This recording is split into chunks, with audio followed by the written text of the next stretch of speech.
Кандайсыздар барыңыздар? Биз бүгүн ушундай сонун күндүк дайындайбыз. Балдарыбыз аябай жакшы көрүп, магазинден сатып алабыз. Ошондой үй жагдайында жасайбыз. Биз дрожжевой аябай сонун болуп чыгат. Алгач эле жылуу сүтүбүздү куюп алып, жумуртка салабыз. 200 грамм un, 1 жумуртка, кичине сахар, туз кошуп жакшылап аралаштырып, ушундай унубузду ээлеп салып алабыз. Разофильтр коштум, жакшылап аралаштырабыз. Аны да кичине кошуп, комочка калбай ушундай сонун болуп теста чыгат. Айран сыяктуу болуп, коюу болгон кезде ушундай ыңгайлуу идишибизге куюп алабыз.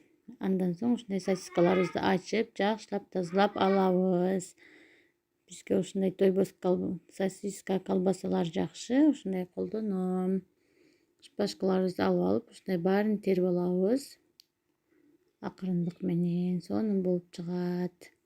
Баарын тезип алып, даярдап алган соң, ушундай массабызга матырып, баардыгы бирдей тийиш керек. Ошол кезде сонун болуп чыгат.